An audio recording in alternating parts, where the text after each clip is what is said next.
اعوذ باللہ من الشیطان الرجیم بسم اللہ الرحمن الرحیم ثم اتبع سببا. اب یہ تیسری آ رہی ہے، ثم اتبع سببا. پھر اس نے ایک اور مہم تیار کی، یہ شمالی مہم ہے. حتی اذا بلغ بین السدین، یہاں تک کہ جب وہ دونوں پہاڑوں کے درمیان پہنچ گئے، دو دیواروں کے درمیان پہنچ گئے.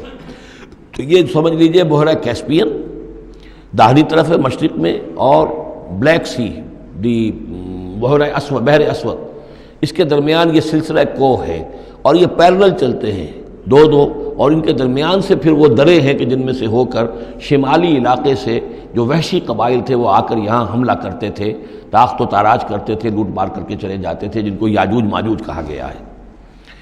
حتی اذا بلغ بین السدین، جبکہ یہ پہنچے ان دونوں دیواروں کے درمیان، وجد من دونہما قوما، تو انہوں نے پایا ان دونوں کے ورے ایسے لوگوں کو، لا یکادون یفقہون قولا، یہ لوگ بھی ایسے تھے غیر متمدن، کیونکہ بات سمجھتے نہیں تھے، یعنی زبان ایسی ہوگی کہ جو ان کی سمجھ میں نہیں آ رہی تھی، لیکن یہ کہ کسی نہ کسی ذریعے سے انہوں نے اپنا ایک مطلب، اپنی ایک عرضداشت پیش کی.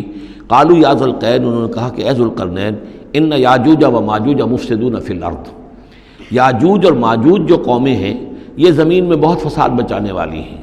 فہل نجعل لک خرجا، تو کیا ہم آپ کے لیے ایک سالانہ خراج مقرر کر دیں، الا ان تجعل بیننا و بینہم سدا، اس کے عوض کہ آپ ہمارے اور ان کے درمیان ایک سد تعمیر کر دیں، ایک دیوار حائل کر دیں کہ وہ ہم پر حملہ آور نہ ہو سکے، یعنی درے کو بند کر دیا جائے. یوں سمجھیے جس اصول پر کہ آج کل ڈیم بنتے ہیں، ڈیم پہاڑی سلسلہ یوں آ رہا ہے، پہاڑی سلسلہ یوں آ رہا ہے، دریا درمیان میں سے گزر رہا ہے، آپ نے اس گزرگاہ پر ایک دیوار کھڑی کر دی، تو یہ گویا کہ ایک آرٹیفیشل لیک کریٹ ہو گئی، پانی یہاں جمع ہو رہا ہے. تو اگر پہاڑی سلسلے دو چل رہے ہوں، ان کے درمیان جو راستہ ہے اس کو اگر بند کر دیا جائے، ایک دیوار کھڑی کر دی جائے، اور اس دیوار کے مضبوط دیوار ہو، تو ظاہر بات ہے کہ پھر ادھر سے کوئی آ کر حملہ آور نہیں ہو سکتا، ان کے لیے ایک حفاظت کا سامان ہو جاتا ہے. یہاں یہ سمجھ لیجئے کہ یاجوج ماجوج سے کیا مراد ہے. حضرت یافس علیہ السلام، جو تین بیٹے تھے حضرت نوح علیہ السلام کے، سام، حام، یافس. سامی نسل کے بارے میں تو ہم نے بہت کچھ سمجھ لیا کہ حضرت ابراہیم بھی سامی نسل سے تھے، پھر قوم عاد بھی سام ہی کے نسل کی ایک شاخ تھی، قوم سمود بھی اسی کی شاخ تھی. یہ تمام جو ہے یہ تو سیمیٹک ریسز ہیں. حضرت یافس کی اولاد نے یہ سینٹرل ایشین ماؤنٹینز کا جو سلسلہ ہے اس کو کراس کیا اور شمال میں چلے گئے، اور شمال میں جا کر دائیں بائیں پھیل گئے. پھر یہ میدان ہے، ٹنڈرے کا میدان اور فلانے میدان اور بڑے بڑے کھلے میدان ہیں. تو گویا کہ ایشیا کو درمیان میں جو سلسلہ کوہ تقسیم کر دیتا ہے، ایک شمالی حصہ ہے، ایک اس کے جنوبی حصہ ہے. یہ شمالی میں چلے گئے اور جا کر پھر پھیلنے میں وہ مشرق کی طرف آئے تو چین اور ہند چینی تک یہ ساری قومیں جو ہیں یہ یلو ریسز، یہ انہی کی نسل سے ہیں. اور مغرب میں چلے تو روس، اور روس سے ہو کر روس کے ساتھ ملتا ہوا علاقہ ہے اسکینڈینیوین کنٹریز کے ساتھ، پھر وہاں سے وہ اتر کے، اور یورپ کے بھی جو یہ مغربی ممالک ہیں، اینگلو سیکسنز جو ہیں، یہ بھی در حقیقت اسی سے اسکینڈینیوین کنٹریز سے اترے ہوئے لوگ ہیں. تو یوں سمجھ لیجئے کہ ویسٹرن یورپ اور ایسٹرن یورپ کا بھی خاص طور پر شمالی علاقہ، اور پورا یہ روس کا علاقہ، اور پورا صحرائے گوبی، اور پورا چین، اور وہاں تک جو ہے ہند چینی تک، یہ یافس کی نسل ہے. یافس کے جن بیٹوں کے نام تورات میں آئے ہیں، کئی نام ہیں، وہ کوئی ایک دو نہیں، ان میں گوگ اینڈ میگوگ بھی ہے، توبال بھی ہے، موسک بھی ہے. موسک ایک شخص کا نام ہے، اور موسکو ہو سکتا ہے کہ اسی نے آباد کیا ہو اور وہیں سے وہ نام بنا ہو. توبال اور بالٹک سی جو ہے اس ایریا کے اندر جو ہے، بالٹک سٹیٹس، توبال ان کے ایک بیٹے کا نام تھا. یہ تورات کے اندر نام دیے گئے ہیں. گوگ اینڈ میگوگ، یاجوج ماجوج، یہ بھی انہی کے بیٹوں کے. یہ تمام اقوام جو ہے یہ وحشی ہیں، اور یہ تاخت و تاراج کرنا، لوٹ مار کرنا، یہ ان کا طریقہ ہے، اور ان کا ہے ذکر جو یہاں پر ہو رہا ہے. یہ جو سیلاب آیا تھا، کولونیل سیلاب جو ہم پر آیا تھا، جس میں کہ یہ اینگلو سیکسنز تھے، یہ سب کے سب جو ہیں یہ اسی نارڈک ریسز سے ہیں. یہ بھی یاجوج اور ماجوج کی نسل ہیں. ایک سیلاب ان کا آ چکا ہے جو آیا تھا یورپ کے سے نکل کر، یہ کولونیل سیلاب آیا اور پوری دنیا کے اوپر چھا گیا تھا. ایشیا اور افریقہ کو انہوں نے فتح کیا، کولونائز کیا. اب اگرچہ ان کی وہ بساط ایک دفعہ تو لپیٹ دی گئی ہے، وہ واپس چلے گئے ہیں، انڈائریکٹلی ہم پر حکومت کر رہے ہیں. ابھی ان کے جو ملٹی نیشنلز ہیں ان کے ذریعے سے، یا بینکوں کے ذریعے سے، IMF کے ذریعے سے، ورلڈ بینک کے ذریعے سے انڈائریکٹ حکومت ہے جو نیو ورلڈ آرڈر ہے. لیکن یہ ہے کہ ابھی ایک اور جو سیلاب ان کا آنے والا ہے وہ آتا ہے احوال قیامت کے معاملات میں. آرمگڈون کے بعد جب حضرت مسیح علیہ السلام کا نزول ہو چکے گا اور یہودیوں کا خاتمہ ہو چکے گا، اور پھر یہ کہ تمام جو عیسائی ہیں وہ مسلمان ہو جائیں گے، عیسائیت ختم ہو جائے گی حضرت مسیح علیہ السلام کے آنے کے بعد، اور مسلمان اور عیسائی مل کر ایک ملت بن جائیں گے، سب مسلمان ہوں گے۔ اس کے بعد آخری سیلاب پھر آنا ہے جو اس کے خلاف، وہ احادیث میں آتا ہے، پھر وہ یاجوج اور ماجوج کا ہوگا۔ اور میرے نزدیک یہ یاجوج اور ماجوج جو ہیں وہ ایسٹرن علاقے سے آئیں گے، چائنا وغیرہ سے، ہند چینی سے۔ آرمگڈون جو ابھی ہونی ہے فوری طور پر بڑی جنگ، اس میں یہ لوگ جو ہیں بیٹھے رہیں گے، یہ جنگ میں حصہ نہیں لیں گے۔ یہ مڈل ایسٹ میں جنگ ہوگی، یورپین پاور ساری ہوں گی، کرسچین پوری طاقتیں ہوں گی، اور ادھر جو ہے مسلمان ہوں گے، اور حضرت مہدی جو ظاہر ہوں گے، جو اللہ تعالیٰ ایک عنایت کرے گا مسلمانوں کو لیڈر عرب کے اندر، وہ پیدا ہوں گے، مجدد ہوں گے، اور ان کے ذریعے سے عرب کے اندر ایک اسلامی حکومت بھی قائم ہوگی۔ لیکن ان کے لیے مدد کے لیے خراسان کے علاقے سے فوجیں آئیں گی، مشرق سے آئیں گی، اور یہ علاقہ جو ہے وہ ہے جو ہمارے قریب ہے، اور ہم بھی اسی علاقے میں ہیں۔ اللہ تعالیٰ ہمیں توفیق دے کہ یہاں وہ ہم پہلے اس نظام میں خلافت قائم کریں، تاکہ یہاں سے پھر فوجیں جائیں اور حضرت مسیح کے ساتھ ہو کر اور حضرت مہدی کے ساتھ ہو کر عیسائیوں اور یہودیوں کے ساتھ جنگ کریں، اور بالآخر پھر یہ کہ پوری دنیا میں اسلام کا بول بالا ہوگا۔ لیکن جب یہ ہو چکے گا، اس کے بعد ایک سیلاب پھر آئے گا یاجوج اور ماجوج کا۔ تو یہ چونکہ پوری ایک سلسلہ ہے، ایک نسلیں ہیں اس کے اندر بہت سی، تو ان میں چونکہ تفسیری اعتبار سے بہت سی باتیں جو ہے مختلف آراء بھی سامنے آئیں گی، تو میں نے جو رائے میری ہے وہ آپ کے سامنے بیان کر دی ہے۔ اس وقت بھی وہ یاجوج ماجوج تھے جو ان شمالی دروں سے آ کر حملے کرتے تھے۔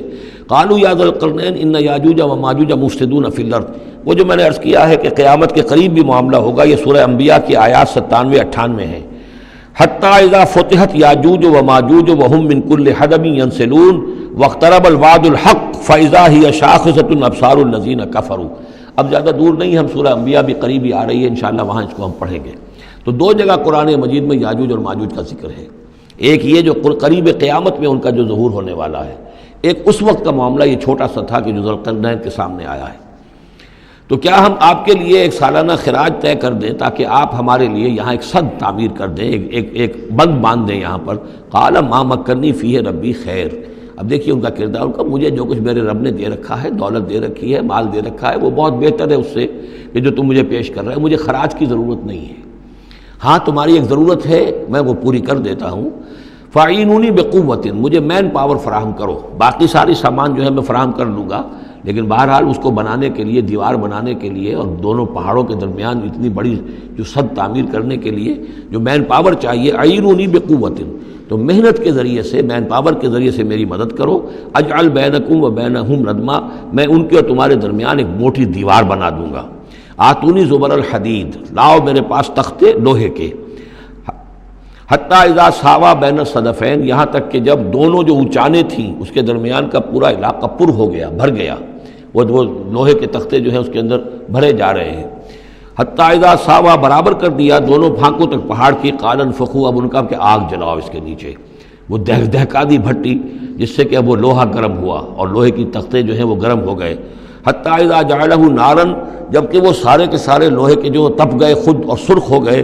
قال آتونی افرغ علیہ قطرہ، تو کہا لاؤ میرے پاس پگھلا ہوا تانبا کہ میں اس کے اوپر انڈھیل دوں۔ تو اس طریقے سے گرین فورس کنکریٹ سے بھی 10 گنا سمجھیے مضبوط شے انہوں نے بنا دی کہ اس میں لوہا اور پھر لوہا سیسا یا تانبا پلایا ہوا، تو اس طریقے سے ایک بڑی مضبوط دیوار قائم کر دی۔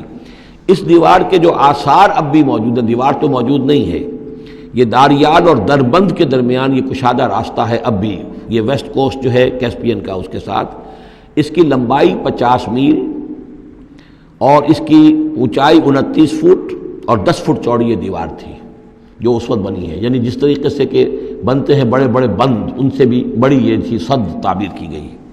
السد العالی کہلاتا ہے اسوان ڈیم جو ہے، جو مصریوں نے بنایا تھا، بہت بڑا ڈیم، السد العالی، اونچی دیوار۔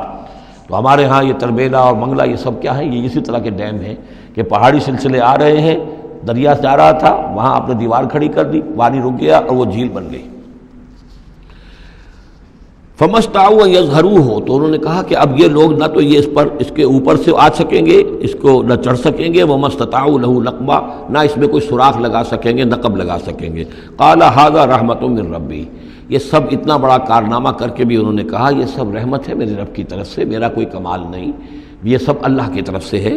فَإِذَا جَاءَ وَعْدُ رَبِّي، اور جب میرے رب کا وعدہ آئے گا، جَعَلَهُ دَكَّاءَ، وہ اس پوری دیوار کو جو ہے ریزہ ریزہ کر دے گا، ختم ہو جائے گی دیوار۔ اب وہ دیوار وہاں موجود نہیں ہے، وہ ختم ہو چکی ہے امتداد زمانہ سے، اب اس کے کوئی آثار باقی نہیں رہے، بس آثار معلوم ہو جاتے ہیں کہ یہاں وہ دیوار ہوتی تھی، جس سے یہ میں نے ڈائمنشنز آپ کو دیے ہیں۔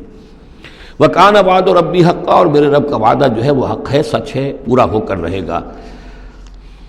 وَتَرَكْنَا بَعْضَهُمْ يَوْمَئِذٍ يَمُوجُ فِي بَعْضٍ، اب جب یہ وقت آئے گا اللہ تعالیٰ کا قیامت کا وقت، تو ہم چھوڑ دیں گے اس روز ان کو، یہ ایک دوسرے میں گتھم گتھا ہو جائیں گے۔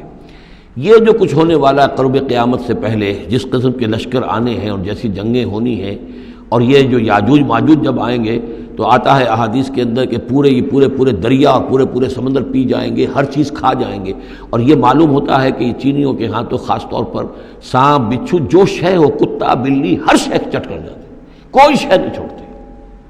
اور میں سمجھتا ہوں کہ شاید آدم خور بھی ہو یہ کہ کسی وقت میں جب ان کو ضرورت پڑے تو آدمی کو بھی کھا جائیں، جو کتے کو، بلی کو، سانپ کو، بچھو کو، ہر چیز کو کھا جاتے۔ تو ان لوگوں کا معاملہ جو ہے واقعتاً یہ جب ابھی تو ذرا رکے ہوئے ہیں، کنٹینڈ ہے ایک طرح سے، لیکن ایک وقت میں ان کا بند کھلے گا، اور چونکہ پھر یہ جو ہے تمام چاروں طرف ان کے پہاڑ ہیں، ہر پہاڑ کی اونچائی پر سے من کل حدب ینسلون نیچے اترتے ہوئے نظر آئیں گے۔ اور یہ نقشہ بعین ہی اسی طرح اخبارات میں آیا تھا جب 62 میں وار ہوئی ہے نیفا میں، جو ہندوستان کا مشرقی جو علاقہ تھا جہاں کے چین اور بھارت کی جنگ ہوئی ہے، تو اس کے الفاظ جو اخبارات میں آئے تھے، waves after waves of Chinese soldiers were coming down the slopes, لہروں کی طرح، موجوں کی طرح چلے آئے۔ ان کے اتنے آدمی ہیں، ان کا تو کہنا یہ ہے کہ تم سب کے سب ہلاک ہو جاؤ گے، ہمیں تم ہلاک نہیں کر سکتے، ہم تو چیونٹیوں کی طرح جو ہے بلوں کے اندر گھس جائیں گے، ایٹمک وارفیئر کے بعد تمہارا تہس نہس ہو جائے گا، ہمارا کچھ نہیں بگڑے گا، ہم پھر نکلیں گے اور پوری دنیا کو فتح کریں گے، وہ یہ کہتے ہیں۔